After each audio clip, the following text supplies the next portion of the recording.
Assalamualaikum. Good morning, everyone. First of all, I'd like to thank the organizers, especially Daryl, Nadir, and Ananya, okay, for kindly having me here. I'm happy to be a part of ABA. I've been an ABA member for a long time. So I've been to several places, but I would just want to say that I think this Japanese experience is probably the best. I totally enjoy it. I think everyone did enjoy our ferry ride yesterday, I suppose. Alright. So, okay. This paper, okay, is about incorporating higher learning skills into bioethics education of multicultural students of science in Malaysia. Okay, unlike what we have listened to today, I think from Dr. Shakur again, who was actually looking at how medical doctors were understanding ethics. Okay, this is about teaching research ethics to science students, science undergraduates. Okay, now this paper is co-written with my colleague there, Dr. Salim. Okay, and also two other. Where's the pointer? This one. Pointer? I don't know. You don't. Okay. Alright, if what you can see over there, okay, they are four names, okay? Now, Dr. Salim, of course, is Muslim, he's Malay Muslim. Alright, Mathena Emiris Fiona, okay, comes from a Hindu family, but she is Christian, okay, by faith. And Si Huyen is a Chinese Buddhist. Alright, so Malaysia is multicultural in nature, okay? There are four dominant regions, and of course, it was very, very challenging teaching bioethics, okay, which is about secular philosophy ethics to students, okay, who have their own particular religious belief systems. Okay, so it was really particularly challenging. So how do you teach ethics, okay? I think Envoy this morning was actually asking, okay, how do you teach ethics to students who have no background on Plato or Aristotle, or any inkling on what philosophy of ethics is all about. So it was very, very difficult for us, but in the end we managed to formulate, okay, a nice, okay, bioethics or scientific ethics program, okay, for students of science, okay, whereby we also catered to the diverse population of different multicultural groups, okay. So this is the main concern. Okay, how do you design a course structure which would accommodate varying ethical values on issues arising from scientific research and innovation, and also in the same time, how do we incorporate suitable course design which would incorporate and induce critical thinking and problem-thinking skills. Okay, science students, you will know that they have very specialized ways of thinking. Okay, they are given problems and they actually go through perform the hypotheses and of course the resolutions. Okay, you think that that's the way they were. They are able to tackle problems, but when it comes to social issues, okay, regarding scientific research, they have some difficulties there. Okay, so it's about the Malaysian science and technology policy actually is ardent on producing up to 60% of scientists, engineers, and medical doctors against people from the arts. Alright, so 60% we are hoping because we are moving to develop nation status. Alright, so first of all, we need to talk about what science is, okay? What is philosophy of science? That science is neutral, that science is objective in knowledge, but at the same time, science is not, it's open to scrutiny and of course ethical, review. Okay, it may seem self-correcting, okay? Science is like the system, okay? It's like there's only one, it's either true or false. Okay, there is as you know about the scientific methodology, which begins with a hypothesis, an experiment, replication, okay, there verification, and all that. So we thought that science was very self-correcting, but at the same time, when it comes to doers of science, okay, or the scientists themselves, okay, there ought to be some peer review or ethical review systems. Okay, so there was a need to produce scientists, but how do we, in the end, also produce ethical scientists? So, bioethics actually involves the need of how to balance different benefits, risks, and duties, and this bioethics is thought to be a good, probably a good discipline to be taught to science students. Okay, now students come from three major ethnic groups, okay, Buddhism, Hinduism, and Muslims, but of course they are also Christians, and there are four main religions. So it was important to incorporate a bioethics curriculum where the youths could identify with and relate to the intrinsic beliefs and moral discernment. It was important to give them case studies where they can actually think about their own belief systems. In fact, I would like to say that bioethics is instrumental in, because of bioethics, science students for the first time are actually rethinking or re-establishing themselves and their value systems. Because for a long time, okay, probably they do not think about when life begins or when death begins from their own, say, religious perspectives. But through bioethics course, they are actually thinking into all those difficult questions. Alright, for example, for the Hindus and the Buddhists, the concept of non-violence is a very good ethical rule when thinking about, say, dilemmas associated with embryonic stem cell research. And of course, in Islam and Christianity, okay, there is probably the concept of charity where both Muslims and Christians can share when they are discussing topics on organ transplant technologies. Alright, so, okay, the way this paper is being designed, we're taking a conceptual approach, okay?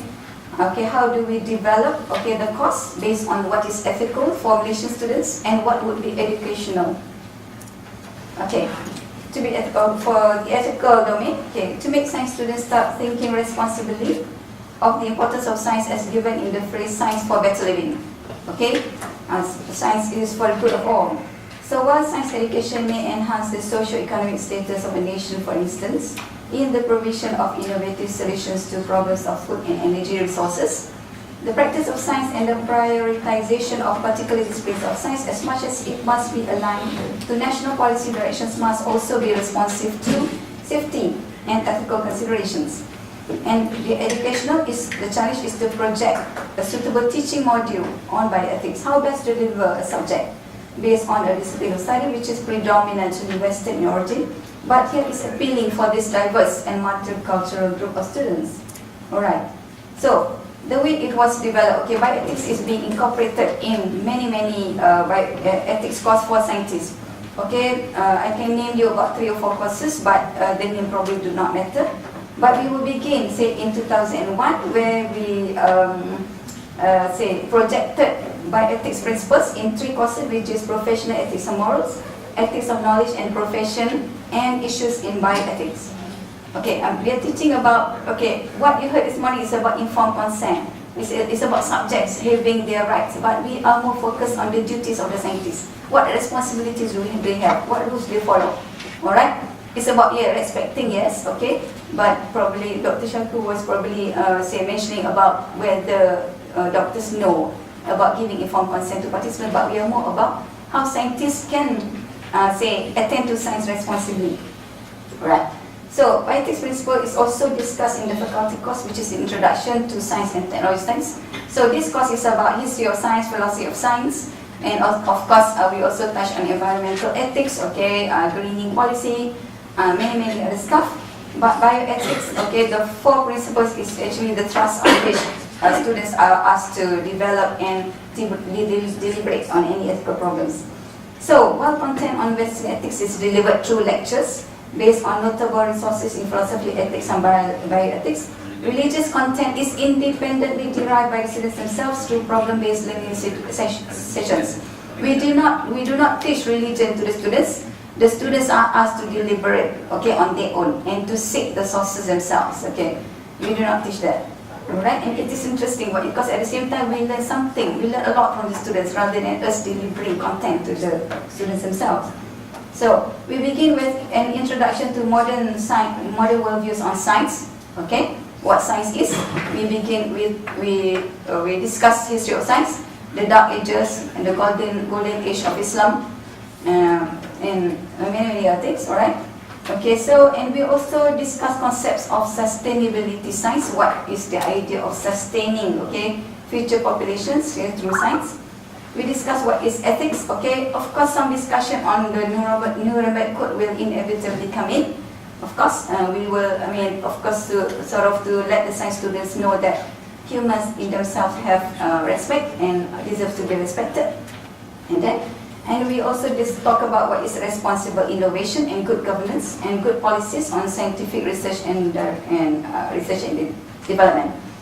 And then students are given some ethical issues brought about by new technologies which they will deliberate. And in the end, what is scientific integrity? Why is it important to maintain the scientific institution? Why is it important to, say, gain public trust? And so what is professional ethics all about? And what are moral choices students must have? So it is an intensive course. We ask the students, we do not teach much. Okay, we actually let the students learn by themselves.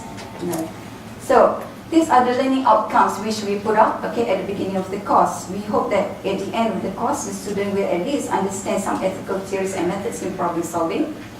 They will be able to develop analytical skills when deliberating some problems in bioethics. And of course, this is the most important, the third outcome, where they will acquire awareness of cross-cultural differences in value assumption. And we hope for all the students of different races to be able to tolerate each other's value systems. Alright, so how do we get them to think critically? Okay, these are the three questions which we remind students that they must be able to think about again and again through the 14 weeks of course. Okay, exposure. So first of all, what is the right or good thing to do for my society, Malaysian society? Alright, and what are my obligations or my duties, okay, to the society, to the communities, okay? And what rules or guidelines must I follow to protect and safeguard the society? So we facilitate intense thinking in classes, okay? So we give them a set of case studies on bioethical dilemmas, okay? Now students, we mix the students around, okay? We do not have, say, Muslim groups, okay, Buddhist groups, we merge them, so because we want them to learn from each other. So, and then they have to actually seek, okay, a number of sources, okay, which is Islamic Bible. No, we're not asking them to go and read the Quran or even read the Buddhist Bible, for example. We ask them to seek, okay, sources, okay, scholars who have actually deliberated on Islamic ethics or Buddhist ethics in Hindu ethics. Because this is a way, to write anyway, if you, they have to be able to write, to do a critical review. So essentially they need to be able to do a literature review. Okay. Now students learn to independently manage and organize these sources. They need to help to organize because there is a tremendous amount of sources. Which one do they choose? They need to select and cleverly, let's say, pick out those which is the most relevant for their learning needs. And students begin to engage in intensive discussion. It is very, very interesting. We have facilitators to actually observe. Dr. Salim, one of the facilitators, whereby we can actually observe, we hope that there are no free riders. We want every student to actively engage themselves in those discussions. Okay, what's important are the skills, okay, not actually the knowledge content.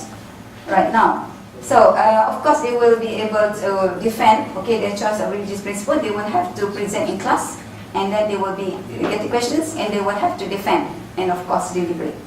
Now, this actually learning process provides opportunities and space, okay, which in the end will elevate a student's leadership and organizational skills. So that is what we want. It is the skills, okay, the hidden skills, which that is actually what we want. So this is a picture of, say, the cultural students in the class. You can see there's some Chinese students, Malay students, and also Indian students here. So, Malaysia is like a small Asia, I believe, all right? So if you're the Malaysian airline systems, okay, the motto is Malaysia truly Asia. So, I remember going to a German conference once whereby they invited me actually to talk about organ transplant technology, and I actually presented, okay, the views of the Buddhists, Hindus, and Christians, and of course the Muslims, and what they think, how do they say organize thinking around the problem of organ transplant. Right. So this okay, over here are two questions, okay? These are problem-based questions which are given to the students. And then you can see the questions are not that easy, okay? There are a number of ways of thinking through questions. For example, this is one, okay? Fear of bioterrorism is making the developed world clamp down on the spread of bioscience to developing countries because poor security could allow terrorists access to the technology for bioweapons. Bioscience in developed countries is encouraged because these countries are considered clear targets for terrorists, but others believe that preventing capacity building for biological research in developing countries prevents such countries from enjoying the benefits of biotechnology in food, medicine, and other areas. Okay, these sort of questions make the student begin to think responsibly. Okay, science students actually work a lot in the labs, okay? They'll be mixing solutions, they'll be dissecting some rabbits or frogs, but they do not think outside of the laboratory. So what we hope is these kinds of questions, they'll be looking at the social, external and larger social issues which they should be thinking about. So it's about giving them general knowledge, and this can only be done through bioethics teaching like this one. And this is another question. I'm sorry, it is a bit long. So it's about the responsibility of the environmental engineer, okay, of an industrial process plant whose water discharges flow into a lake in a flourishing tourist area. Now, your responsibilities include the monitoring of water and air discharges at your plant and the periodic preparation reports to be submitted to the Klang Department of Natural Resources. Okay, this is a very long topic, but in the end, okay, the supervisor is asking you to sort of just regard this excessive readings of, say, maybe pollution level as mere technicality, and to just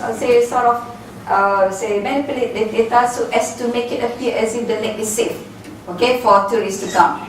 So, and what you have to do is to prepare a report which indicates that the level of pollution in the plant's water discharges just slightly exceeds the legal limitations.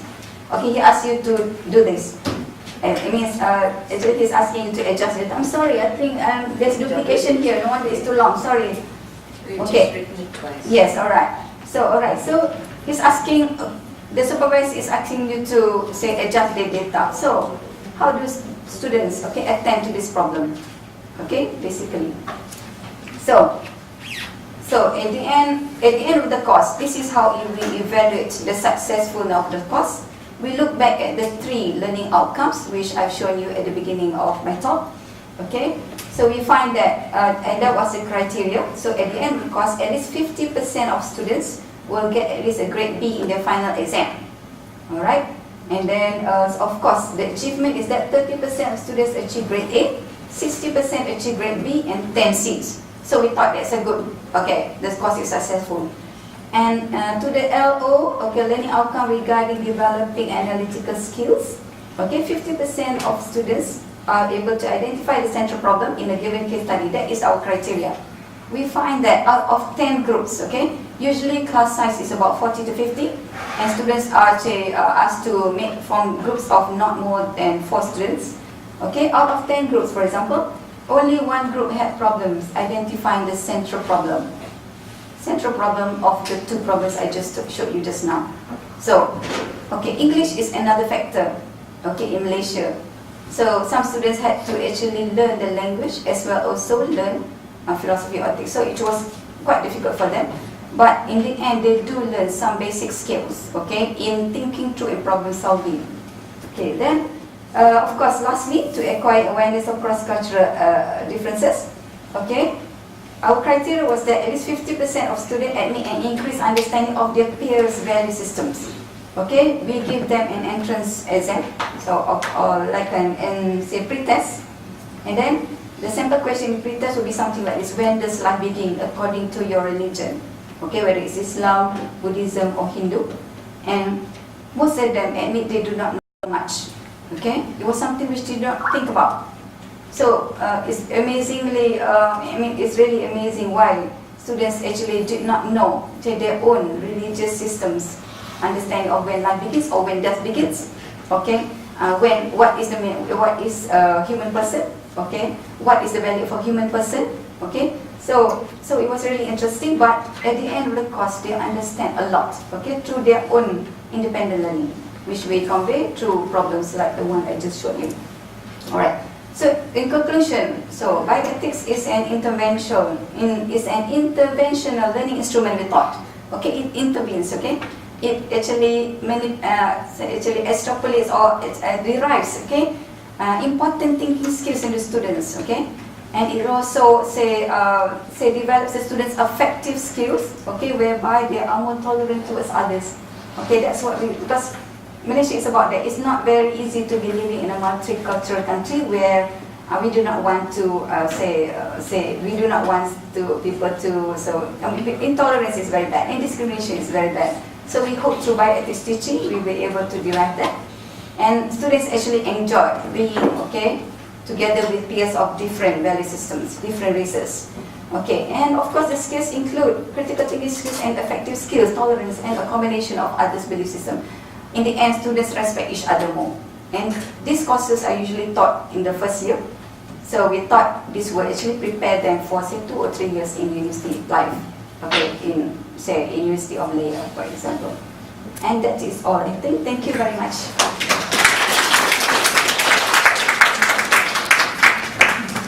Okay, thank you, Siti. So we have time for some questions now. First, Irina. Yes, Irina? A very thought-provoking paper, thank you. I wonder how much the students think about the historical context that terrorism can be generated for reasons that things happen in the past, the way the East and the West have lived in the sort of historical sense, if you know what I mean. Yes, I know. For example, you're thinking about, say, and actually awareness on bioterrorism only came about from 9/11, right? It only came out from 9/11, you're talking about so? Yeah. So, yes, of course. So, so it creates an understanding of suddenly the whole world, okay, is giving attention to what is bioterrorism. Yes. And then, of course, these are science students, biotechnology students, okay? So who actually learn what is, what is biological weapons, things like that. So in the end, we want students to understand that they have a responsibility and do not go into those areas, dangerous areas. But yes. we feel very strongly too that, I mean, 9/11 Yes. could have been used to actually approach and understand, get very close together, because the world was in sympathy after 9/11, and our response was totally inadequate. What did we do? We went and attacked in a place where there was no reason. That's what I mean, the social issues, the historical stuff. Yes, I It'd be understand. nice if the students, you know, get an emotional concept of this. Mm-hmm. All right, okay. Of course, students sometimes feel very strongly, but we tell them that we ought to learn from history, which is important. If possible, we like to avoid war. Mm-hmm. All right, we want students to understand, I mean, the meaning of peace, the value of peace. So most students actually, the Indonesians are very, say, mild, very mild. It's a mild country.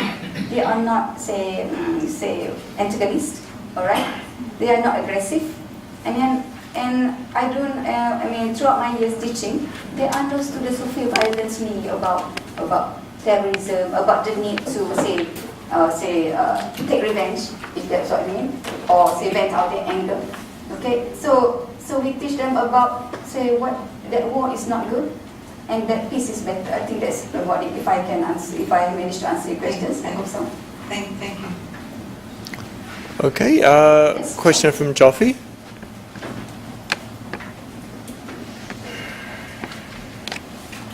I appreciate the nice work you have done, and I was present in Malaysia when the bioethics was introduced.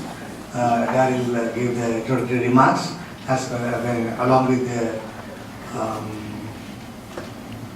other friends, and I wish to know, or can you share the difficulties faced by the teachers in teaching bioethics, as well as the difficulties faced by the students who learn bioethics? Because in my case, in our college also, we introduced the bioethics curriculum. It was mandatory for all the undergraduate students to undergo. So, as far as teachers were concerned, some were of the notion that bioethics is only for those who are aware of biology. And some were very interested to teach bioethics. So, can you just explain or can you reflect over it? Let's see. Okay, you're saying that bioethics is sort of relevant only students of biology, but the students come from, say, the Department of Physics, Chemistry, Mathematics as well.